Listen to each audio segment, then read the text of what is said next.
Let's talk about Joe Biden. Let's talk about 2024, Donald Trump. Actually, just a lot of updates from New York City yesterday, Ryan. There was so much stuff going on in the streets of New York.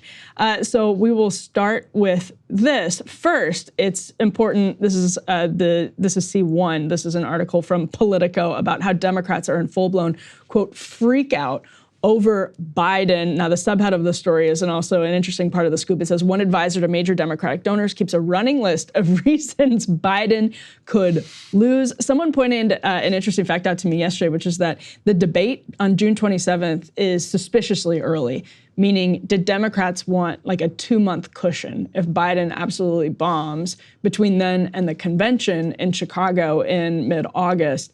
I think that's actually an interesting question. There are contingency measures that could be put in place, although they're really, really difficult, and there's no consensus candidate other than like their fantasy of Michelle Obama that they could replace Joe Biden with at this point. Kamala Harris's favorability is not great.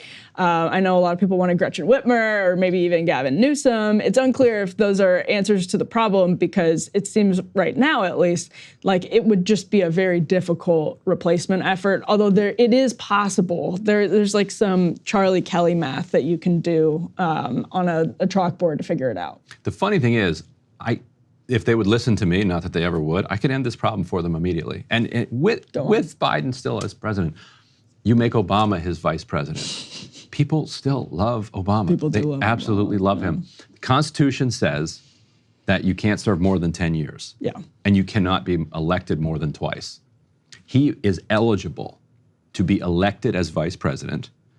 If Biden died, he would be eligible to elevate from vice president to president. Go ahead, go Google the Constitution, read it yourself. Google the Constitution. It's right in there. He could do it. He would then have to resign within 2 years. Mm-hmm. So let's say Biden dies in like March of 2025, then Obama could only serve until March of 2027. Sure. But so then whoever he would name a vice president, just like Nixon named Ford as his vice president, and then Obama would have to resign. Yeah. Within 2 years. Yeah. And then that person would become the president for the rest of the term. I think if you had Obama as Biden's VP, that people would be like, you know what? Okay. Like tons of Democrats be like, yeah, I like Obama. We know him. And then you got the nostalgia voters who were like, things were good then and things were good under Trump. This is a good example of why I think there's intentionally a 2-month cushion, because there are all kinds of solutions like this that people can get on board with. Now, I wouldn't be so worried about Biden's performance at the debate because whatever they do to Joe Biden, drug test him, whatever they do before those debates seems to work. Like he's good for an hour and a half and then it starts to go downhill. But I wouldn't be too worried about the debate in particular. I'd be much more worried. What if Obama just showed up instead? He's like, I'm pinch hitting. Yeah. But I would be much more worried about the campaign strategy, which has been, I think, clearly focused on the question we were just discussing: democracy, civility, norms, all on the line. Very, very similar to the 2020 campaign. This is what was on full display yesterday in New York. So while Democratic insiders are freaking out, in quote, freak out mode to Politico. So these are people that probably aren't running the day-to-day campaign, but presumably are big donors, are strategists. While they're talking to Politico, here's what the Biden campaign was doing yesterday. The Biden campaign, not some PAC or not some like special interest group, not a media thing. This was the Biden campaign. They actually put Robert De Niro out in, this was timed with Donald Trump's trial in the hush money case with Harry Dunn and I think Michael Fanone, 2 January 6 Capitol police officers who've been high profile opponents of Trump since January 6th. Robert De Niro, take a look at some of these clips from Manhattan yesterday. This city is pretty accommodating. We make room for clowns.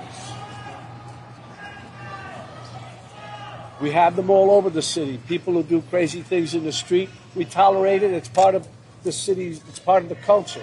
But not a person like Trump who will eventually run the country.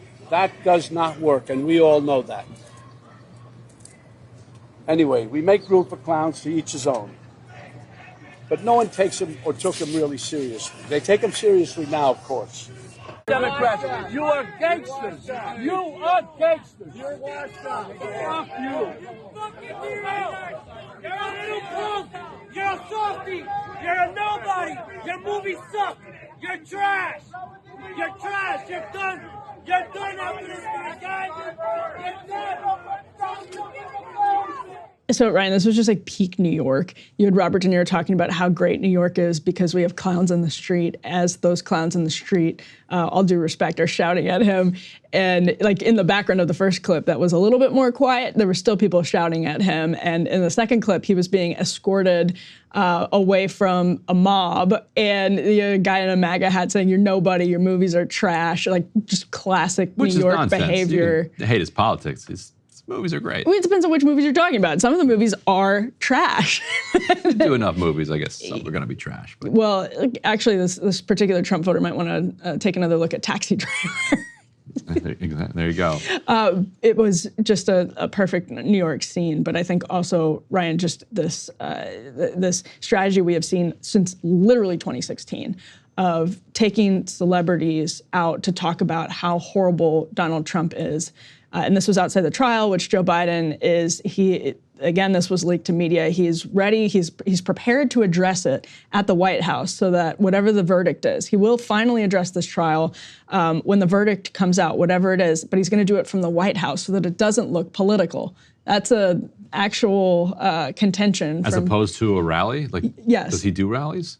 I think he's campaigning in Philadelphia today. Okay, there we go. That's something like that. But because again, the verdict could come at any moment. The jury is quite literally out today, so we could have a verdict in could be days, could be today. I would suspect it'll probably take a little bit of time, but they got to do 34 votes, right? 34 charges. Yeah, and so it could take a while. So the Biden administration is saying, we don't see this as political. This is just about democracy and decency. And then they're trotting out Robert De Niro in the streets of New York, like outside the courthouse, where we saw all kinds of Republicans doing the political speeches last week too. It just, I think their campaign strategy really sucks, to be honest. But there's an argument that it could, it's the thing that gets the suburban housewives to turn out. I don't know if Robert De Niro is the answer to that, but.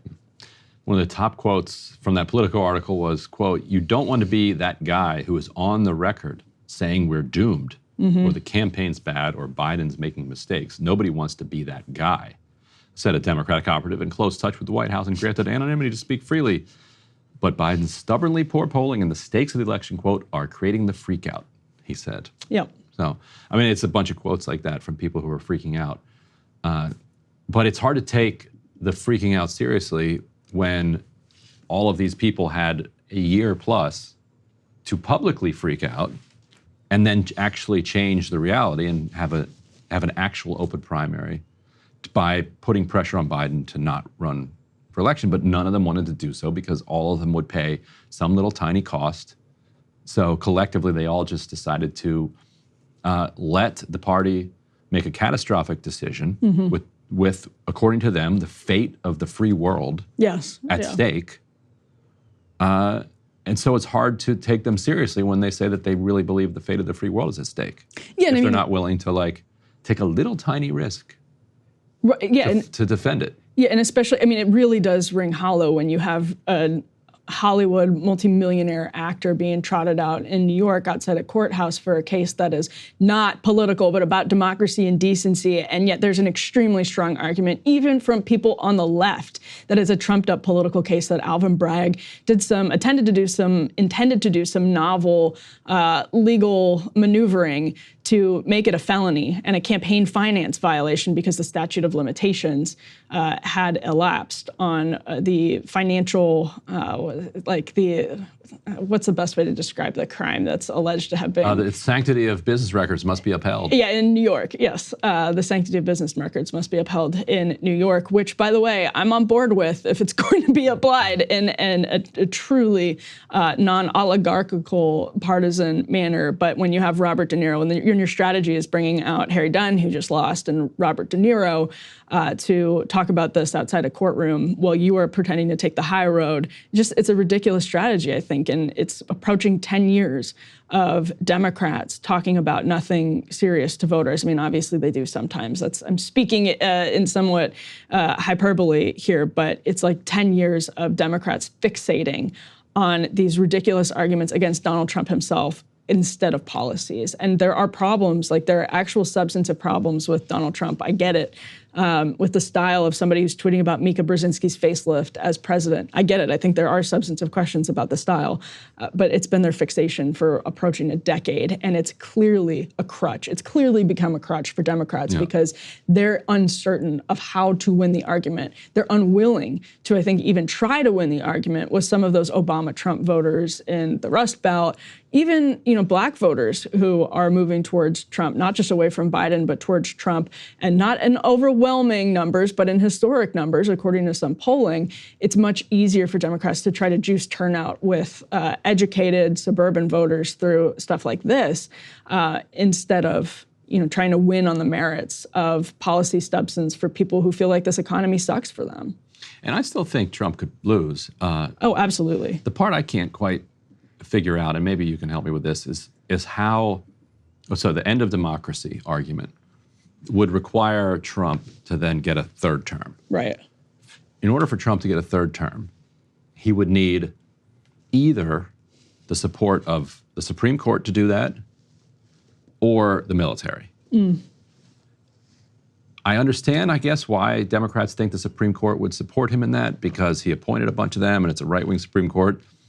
But a closer understanding of this Supreme Court does not have them in this. They have them in coalition together, but not in a sense that they want Trump to kind of be some permanent dictator. Like John Roberts would prefer the Reagan era type of Republican. Yeah. Mitt Romney or the same with somebody. Neil Gorsuch, same with Amy Coney Barrett and Kavanaugh. There's your votes there. So you can maybe make an argument about Alito and Thomas, but the others are. I think Alito and Thomas would be there for the revolution. Perhaps. But that's 2 votes. Perhaps, yeah.